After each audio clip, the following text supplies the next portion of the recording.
C'est pas le mariage, oui, c'est pas compatible. C'est très étonnant. Mais en même temps, on nous a peut-être pris au dépourvu, Oui, peut-être hein, que dans c'est notre résultat. On questionnement. a eu quelques bonnes réponses. René Lévesque, c'est C'est vrai que vrai. c'était une personne humble, qui avait beaucoup de pouvoir et qui s'en est servi à bon escient. On a eu des réponses comme le Christ, humble et Mais connu. c'est absolument merveilleux. Parce que finalement, le Christ, qu'est-ce qu'il a apporté? Le message divin, un message d'humilité, puisque c'est un chemin de qualité de vie. C'est de tout cela que nous parlons. Et vous en avez rencontré une personne aussi connue et très humble, Oh, Edith Butler. Butler. Allons voir ce qu'il dit à nous raconter de beau. Née en Acadie d'une mère passionnée de musique et d'un père conteur, Edith Butler touche au piano dès l'âge de 3 ans. Encouragée par sa mère, elle ajoute le violon et l'accordéon. Devenue artiste internationale, elle chante depuis ce temps la langue de ses ancêtres et la culture de son peuple.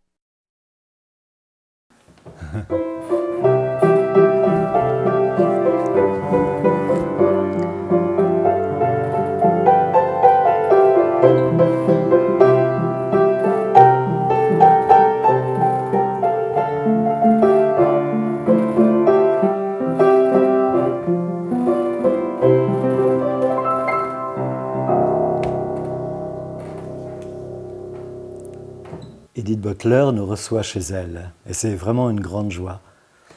Merci beaucoup, Edith, de nous recevoir chez vous, Ben, ça me dans fait votre plaisir. intimité. Ça me fait plaisir parce que j'aime moi chez moi. Je trouve que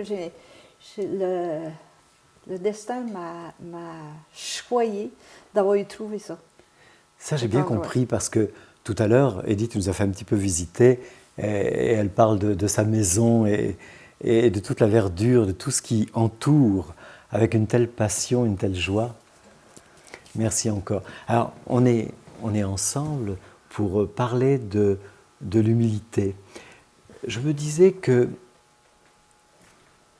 C'est difficile de parler de l'humilité. mais oui, c'est Moi, je difficile. pensais que vous alliez me dire qu'on allait parler comme d'une vertu, l'humilité, parler d'un sujet comme tel. Mais non, mais Edith, à chaque fois que je parle de vous, on dit « Ah, Edith Butler, mais ah, elle est humble, quelle humilité !» Je me suis dit, alors c'est vraiment ça qu'il faut que j'aille parler avec Ben, Edith? moi, je ne suis pas sûre de ça.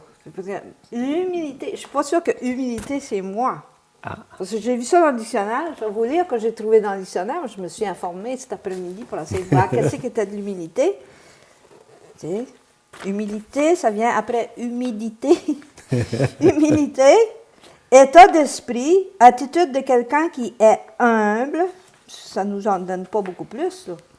Se considère sans indulgence, est porté à rabaisser ses propres mérites. Mais ça, c'est pas du tout moi. Je ne suis pas portée à rabaisser mes mérites. Bah, et puis moi, je ne suis pas d'accord avec ce qu'il y a décrit là, parce Puis que humble, rabaisser, non. quelqu'un qui est humble, qui manifeste une attitude volontairement modeste. Peut-être. Qui manifeste... non, mais écoutez bien, qui manifeste l'effacement. Bah, moi, je ne suis pas d'accord non plus Ben, avec ça. Je suis vraiment pas une personne effacée. Sans éclat. Là, ils sont dans les patates, et sans prétention ou sans importance. Mais moi, je suis vraiment là. Ouais. Edith, Il faut qu'il aille se rhabiller, celui-là, parce que c'est pas ça du tout. Edith, quand des milliers de personnes vous acclament, puis d'un seul coup, les rideaux se ferment, je suis sûr que vous passez de la scène à la vie de tous les jours, très naturellement. Ça, c'est sans doute de l'humilité. Je suis pas sûre que c'est de l'humilité, ça. Parce que moi, j'ai du fun à faire mon métier. Quand que je m'en vais sur scène, puis que je fais mon métier de chanteuse ou de musicienne, je le fais avec autant de passion et autant d'éclat et sans effacement. Autant que quand que je plante mes pommes, comme aujourd'hui, j'ai planté des pommiers, des cerisiers, des gadeliers, et j'étais toute seule, mais je le fais avec autant d'ardeur et autant de passion. Et pour moi, il n'y a pas de différence. Que je le fasse un certain métier devant quelques milliers de personnes ou que je fais autre chose toute seule devant mes chevreuils. Vous chantez en vous occupant de vos pommes et en regardant les chevreuils? Non. Non? Non, C'est bizarre parce que pendant des années, je chantais beaucoup. Je chantais toujours. Dans ma tête, ça chantait. Et à un moment donné, je ne sais pas pourquoi, quand j'ai commencé vraiment je pense, à trouver le sens profond de ma personne, ça a arrêté de chanter. Comme si j'avais plus vraiment besoin de chanter tout le temps. Maintenant, je chante, des fois, je vais m'arrêter, puis là, je vais chanter. Je vais faire du spectacle, je vais chanter. Pour en revenir à l'humilité, là, d'après moi, l'humilité, ça va avec vérité. Ah oui. D'après moi, c'est un résultat de la vérité. Si tu es vrai tout le temps, avec n'importe qui que tu rencontres, que tu sois avec une seule personne ou que tu sois avec des milliers de personnes, que tu es vrai, ben ça, tu peux pas, après ça, gonfler la tête. Tu peux pas devenir orgueilleuse ou moi, je fais ci. Moi, j'ai un don, c'est sûr que j'ai eu un don. J'ai été choyée. J'ai eu ce don-là génétiquement. Sur le côté de ma mère, c'est des musiciens. Donc, c'est génétique. J'ai eu ce don-là. Vous portez ça en vous. Je le porte en moi et je suis reconnaissante. Je sais que c'est pas tout le monde qui a ce don-là, mais pour moi, je le fais, c'est naturel. C'est naturel, vous le faites avec éclat, mais comme c'est héréditaire, là aussi, vous le faites avec naturellement, parce que c'est un talent, un vrai talent, et vous le faites avec humilité. Oui, je le fais avec humilité. Ben, puisque vous le faites avec plaisir et passion. Oui, je le fais. Et que vous êtes cela. Oui, je le fais avec plaisir, je le fais avec passion, je le fais avec vérité. J'aime ça. J'aime le faire. C'est pas que j'aime être acclamé par les gens. J'aime être capable de partager ce que j'ai comme don. Là, ma maison ici, ben, c'est tout moi qui l'ai construit. L'intérieur, j'ai tout reconstruit. Le plancher, je l'ai fait moi-même. Tu sais. Donc, je suis fière de ça et je suis fière de partager. Quand mes amis arrivent, ils disent « Oh mon Dieu, le beau plancher! » Puis là, on commence à danser dessus. J'ai autant de plaisir à partager mon plancher que de partager ma musique ou mes chansons. Et que ce soit avec une personne ou 1000 personnes. C'est l'humilité, c'est une vérité. Mais il faut faire attention de l'humilité parce qu'à un moment donné, ça peut basculer. Puis là, ça dit « Oh mon Dieu, je suis si humble, merci, merci. » Oui, mais à ce moment-là... Là, c'est la foule. Oui, mais là, on ne serait plus dans la vérité. Mais non, là, on bascule dans l'autre bord. Qui est l'autre bord, mais ça, c'est pas ça qui nous concerne ce soir. La fausse humilité. Eh bien, on n'est pas obligé de parler de l'humilité. On peut parler simplement de la vie. Oui. Votre vie. Comment ça se passe? Ben moi, j'ai eu une vie jusqu'à maintenant, là, je touche du bois à 2 mains. Extraordinaire. Parce que j'ai venu au monde dans un petit village qui s'appelle Paquetteville, où on était tous ensemble, toute une famille, comme toutes les Butlers, on vivait tous dans un même endroit. C'était comme un clan. J'avais à peu près 50 cousins et cousines, des mononcles, des ma tante, mes grands-parents. On vivait tous ensemble.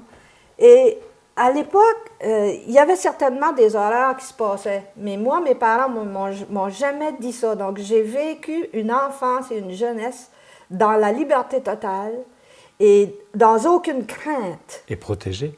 Complètement protégée, mais dans aucune crainte d'aller chez mes voisins. Bien, c'est vrai, c'était tous mes parents.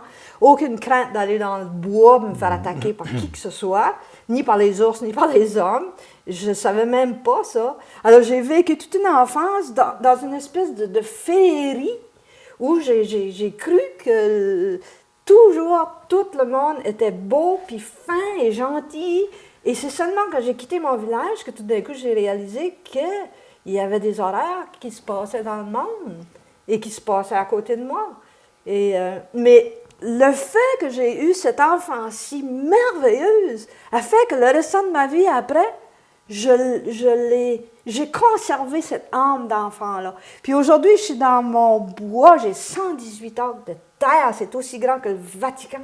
J'ai des pinettes, des pins qui poussent partout, qui sont magnifiques. Et que je m'en vais dans le bois avec ma chainsaw, ma scie à chaîne, apprécier des arbres, après abattre les arbres et tout ça, je me dis, j'aurais jamais pu concevoir qu'un jour je revivrais mon enfance telle qu'elle. Que je m'en vais dans le bois avec les animaux et tout ça. Moi, je voudrais savoir, à Paquetteville, donc, vous étiez en famille, bien sûr, mais avec l'amour de votre famille. La grande famille. Puis, donc, le grand amour. Et quand vous avez quitté et que vous avez rencontré les horreurs et que vous vous êtes aperçu que tout le monde n'était pas gentil, tout le monde n'était pas plein d'amour, est-ce que vous avez senti à ce moment-là que l'amour des vôtres, de votre famille, vous a donné une force intérieure pour traverser tout ça? Ah oui, une énorme force. Pour garder intacte cette force? C'était très difficile de garder mon cœur d'enfant, mon âme d'enfant. Ça, c'est dur à faire. C'est ça qu'il faut garder quand on a eu une belle enfance. Je ne dis pas si les gens qui ont eu des enfants, c'est vraiment catastrophique, tu sais, qu'il faut garder ça. Mais moi, mon enfance était tellement fantastique, j'ai voulu conserver ça. Mais c'est sûr qu'il y a des passages dans la vie qui sont tellement difficiles et douloureux que souvent, tu as envie de vieillir. Tu as envie de devenir un adulte, quelque part. Pour passer ça plus vite? Je sais pas, à un moment donné, il y a plusieurs étapes dans ma vie où je me suis sentie vraiment de mon âge. Mais depuis que je suis revenue à la terre et depuis que je suis sur mes terres, j'ai retrouvé toute cette enfance-là et je ne veux plus être... je veux pas être mon âge. Quand vous trouvez votre public, il vous aime, votre public, est-ce que vous retrouvez l'amour des vôtres? Est-ce que c'est le même amour ou vous avez l'impression que c'est un prolongement? Oui, c'est un peu un prolongement de ça parce que ce qui a été fantastique, là, mes parents et la voisine d'en face qui était ma marraine et mon parrain, on était les plus proches, disons, ensemble. Eux autres, peu importe ce que je faisais, si je faisais une petite note au piano, ils applaudissaient, puis ils disaient bravo, bravo, bravo. Des fois, c'était tout croche, c'était toujours beau. Si je faisais un gâteau, je me rappelle, maman nous faisait faire les décorations sur le gâteau. Puis, je veux dire, les décorations, on était petits, hein. Ça pouvait être tout croche, puis toutes sortes de couleurs. Puis mon papa arrivait, puis il mangeait le gâteau, puis il trouvait ça bon, puis beau. Puis c'était toujours... C'est tellement magnifique. Qui fait que ça nous a mis un éclat dans l'œil. Et cet éclat-là, c'est ça qu'il faut garder le restant de sa vie. Il faut savoir aussi aller chercher l'autre. Si je vous parle, puis j'ai pas d'éclat. Je vais vous parler pas d'éclat, OK? Je vais vous mettre mes yeux dans la mienne. Tu sais? Ouais, c'est quoi l'humilité? Ça serait un peu triste. Non, mais tu sais, il n'y a pas d'éclat. Alors que si... Là, vous seriez là, en accord avec le dictionnaire, vous seriez dans l'effacement. C'est pour ça que je dis, moi, si l'humilité, c'est ce qu'il y a dans le dictionnaire, je ne suis pas ça du tout. Il faut avoir de l'éclat. Tout le temps, il faut aller chercher l'autre, il faut aller chercher le public, mais il faut aller chercher ton copain, il faut aller chercher le voisin, il faut l'intéresser, il faut... Donc vous dites que quand on a des moments heureux, ça touche ce que l'on est intérieurement, ça se voit parce qu'on le rayonne, on le garde, et ça donne de la brillance aux yeux, de l'éclat. Ben, c'est l'âme, il faut que tu travailles ça. L'amour, il serait composé de quoi alors? Cette force-là, amour. L'amour, parce que... c'est dur à définir, ça, l'amour. Hein? Ouais. L'amour, c'est un effort, premièrement. Ça, l'amour, c'est pas le petit frisson. On parle de l'état, hein? Non. Hein? Ouais. L'amour, c'est être attentif à l'autre. C'est la première chose, c'est être attentif à l'autre. Sans que l'autre s'en rende compte nécessairement. Pas dire, là, je suis attentif à toi, là. Je sais ce que tu veux. Oui. Non. Puis je t'aime. Oui. Tu dois t'en rendre compte. Tu es attentif à l'autre et à un moment donné, tu peux faire des surprises à l'autre parce que tu es attentif à l'autre. Donc, tu sais ce que c'est qu'il aime, qu'est-ce qu'il n'aime pas et tout ça. Puis tout d'un coup, tu fais des surprises. Tu dis, Mais comment se fait que tu savais ça? Ah, pourquoi je savais ça? Parce que je t'ai regardé, j'ai été attentive à ce que c'est que tu fais, qu'est-ce que tu aimes, tout ça. C'est la première affaire, ça. C'est être attentive. La deuxième chose, c'est une forme de générosité. Même si